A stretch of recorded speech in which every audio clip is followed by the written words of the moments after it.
السلام عليكم.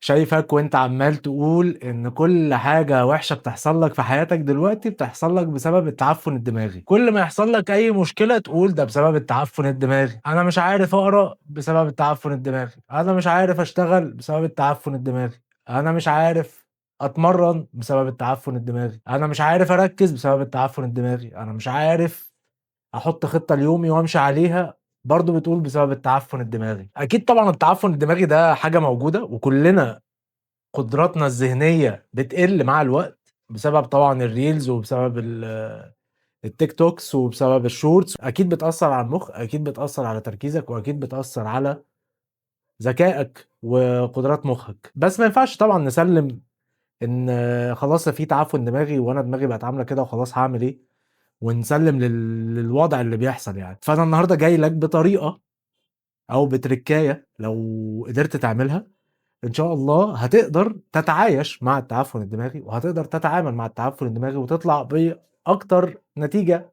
ممكنة. وعامة انا لما باجي اجرب التركاية دي ولما باجي اطبقها بشكل صح وبشكل مظبوط بتفرق معايا جدا في ايا كان اللي انا بعمله، في تمريني، في شغلي، في نومي، في يومي، في ايا كان ايه اللي انا بعمله فيها. والتركاية هي ان اول 10 دقايق في ايا كان الحاجة اللي انت بتعملها ايه هي اللي بتحدد لك باقي الحاجة كلها هيبقى عامل ازاي. يعني اول 10 دقايق في يومك هي اللي هتحدد لك مسار يومك بالكامل هيبقى عامل ازاي. اول 10 دقايق في شغلك هي اللي هتحدد لك يومك في الشغل النهاردة كله هيبقى عامل ازاي، هيبقى كويس ولا مش كويس، هتشتغل وانت مركز، مش هتشتغل وانت مركز، هتشتغل وانت نفسك مفتوح على الشغل، هتشتغل وانت مخنوق من الشغل ومش قادر تشتغل. اول 10 دقايق في تمرينك هي اللي هتحدد لك تمرينتك كلها عاملة ازاي. اول 10 دقايق في اكلك هو اللي هيحدد لك اكلك كله عامل ازاي. عشان اوضح لك الموضوع بطريقه ابسط شويه، انا اول ما بصحى اول حاجه بعملها بمسك الموبايل. ما دام مسكت الموبايل انا عارف ان انا همسك كام ابلكيشن، هسكرول فيهم، هفتح حاجات مش المفروض ان انا اشوفها اول ما اصحى، وده بيأثر جدا على مودي طول اليوم. انا مبسوط ولا متضايق طول اليوم، بيأثر جدا على تركيزي طول اليوم، انا مركز ولا لا، انا قادر اتعايش مع اليوم ولا لا. نفس الكلام في الشغل، اول 10 دقايق في الشغل بيحددوا لي شغلي كله عامل ازاي، انا بعمل ايه اول 10 دقايق في شغلي. بقعد بتكلم مع ده ونهزر ونضحك ونشوف ايه اللي حصل امبارح وايه اللي هيحصل النهارده، ولا بقعد بحط خطة ليومي في الشغل انا عايزه يبقى عامل ازاي.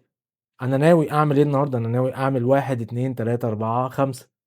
تمرين، لما باجي ادخل التمرين اول 10 دقايق دول هل وانا بشتغل فيهم ببقى بستهبل كده وبسخن اللي هو ايه اي تسخين اي كلام، ولا ببقى داخل بكل تركيزي انا مركز وانا بسخن، انا مركز وانا بتمرن، انا مركز في اول تمرينة هاخدها في التمرين. وعلى فكرة حتى مثلا في الصلاة لما بدخل الصلاة وانا دماغي في حاجة تاني، مسحول في مثلا مشكلة حصلت لي في اليوم، او مسحول في حاجة انا عايز اعملها في خلال اليوم، وتركيزي مش كله في ان انا داخل اصلي دلوقتي، فالصلاة هي الصلاة اكيد مش هتعرف تعمل فيها 10 دقايق، لان هو ما اعتقدش ان حد بيصلي في 10 دقايق دلوقتي. بس اول كام دقيقة في الصلاة هي اللي بتحدد لي الصلاة كلها هتبقى عاملة ازاي.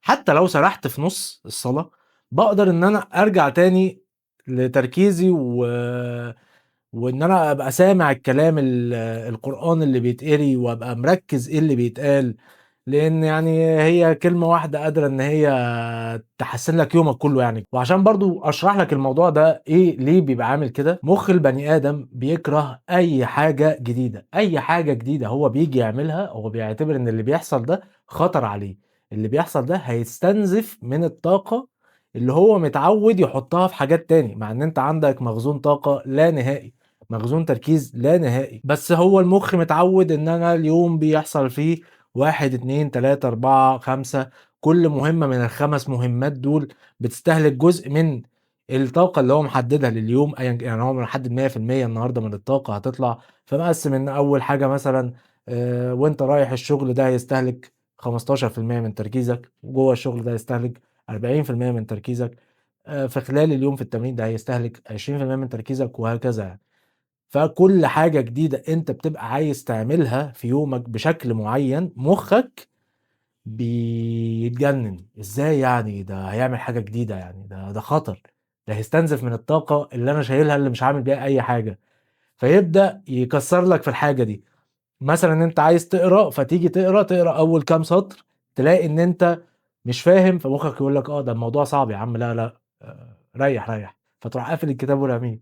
تيجي تدخل تتمرّن، فجسمك يدّي إشارة لمخّك إن في مجهود بدني جديد هيحصل، فمخّك يقول لك إيه ده في حاجة جديدة هتحصل، أنت إيه هتتعبنا والّا إيه يا عم؟ لا، لأ، فُكّك، فُكّك. تيجي مثلًا تجري، فتحس بألم شوية في رجلك، فتدّي إشارة لمخّك إن في مجهود جديد بيحصل، لا، لأ، ريّح، ريّح، مش لازم.